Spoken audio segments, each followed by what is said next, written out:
Welcome to the Feisty Fridays vlog of this week. I want to think a little bit about worth for the entire month of August, definitely, as I think about launching the Feisty Human. But this week in particular, I want to talk about how much we borrow our worth. Last week I shared about something that sits on my heart, everything that I care about, what I'm talking about, and really also that sort of juxtaposition between why I've spoken about leadership so much in the last, well, 5, 6 years.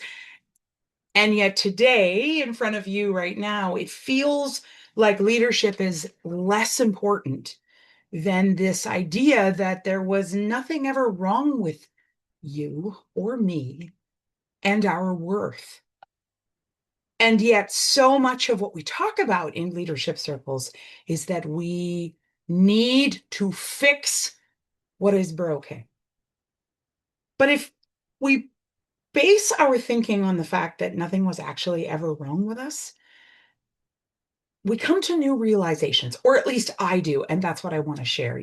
Most people in my experience don't reject the idea that they had worth from the beginning because they think it's wrong. They reject that idea because they've spent decades borrowing their value and their worth from every other place except themselves.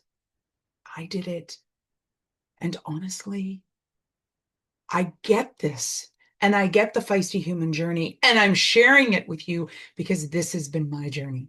Because I have been here. And when I look back over my life, I can see how often confused I was with accomplishment and my identity. If my work was going well, I felt really good about myself. If people around approved of me, I felt valuable. If I achieved something really difficult, it made me feel worthy. Until, of course, the next situation came along. And for me, that was a trap. It continued to trap me because borrowed worth feels real because it gives us a hit of validation.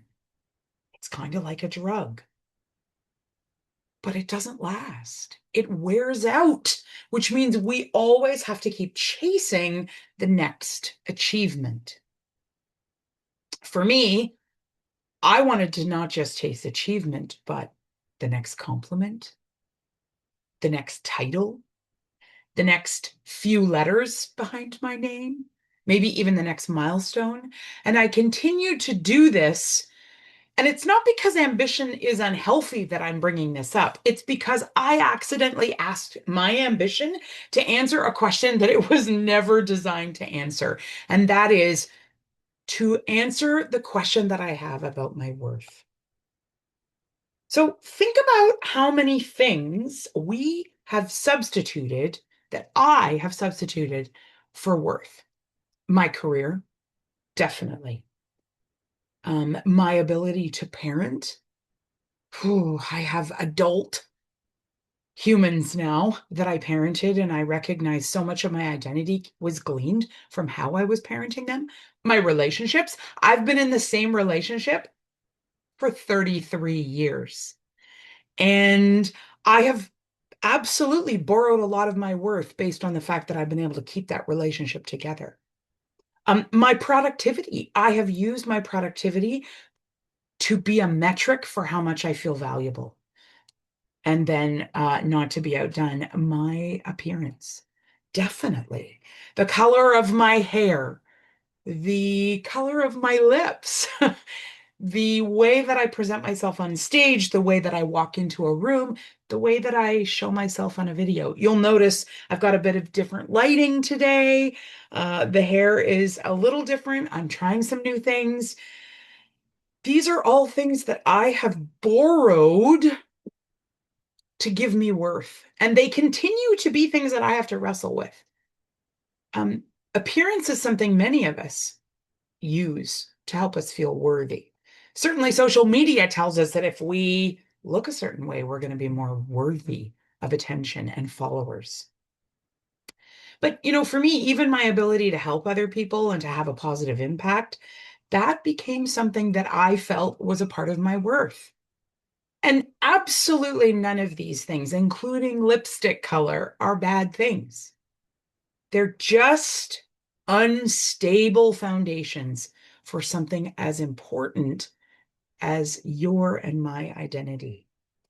Because all of those things can change. I can put on a subtle lip color. I can lose a job. I can lose a friend or a partner. My body can change. Yours can too. Algorithms on social media shift. And quite frankly, life happens. And when it does, if we have attached our worth to any of the things that change, our sense of self will change with them. And that's what I found to be exhausting. And I think that's what also led me to question whenever I feel anxious or defensive. What am I borrowing my worth from right now? It's such a simple question. It can reveal a lot if we answer it for ourselves authentically, because it can reveal so much.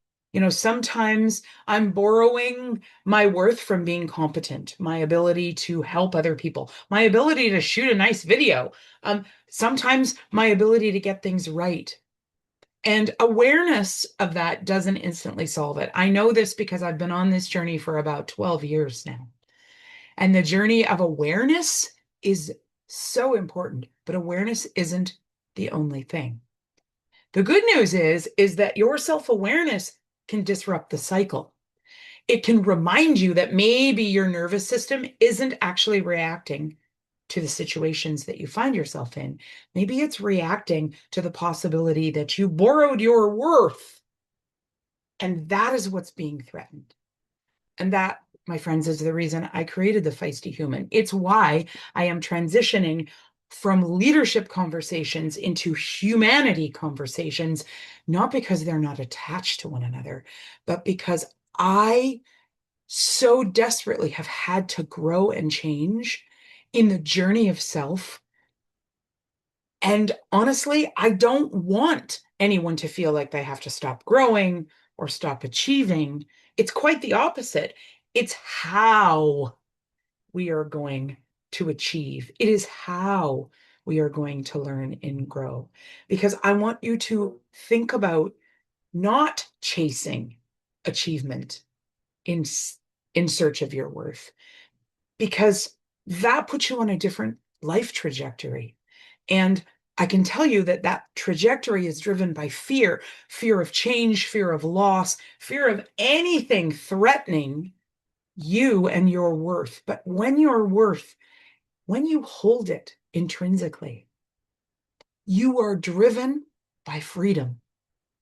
So I want to invite you this week, when something frustrates you this week, I know it will, when something comes across your path that criticizes you and you feel the sting of the criticism, when you find yourself in a conversation needing to prove something, pause. Pause, take a few breaths, and simply ask yourself, what am I borrowing my worth from right now? Don't shame yourself with the answer that comes to you. Don't fix yourself with the answer that comes to you. Just notice, because noticing is where the remembering begins. And although it's not the only thing we're going to do with the information, it's where it starts.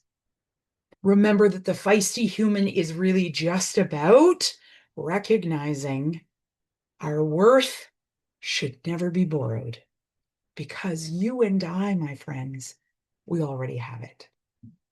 So do that this week, and I'll see you next Friday, same place. Keep it feisty.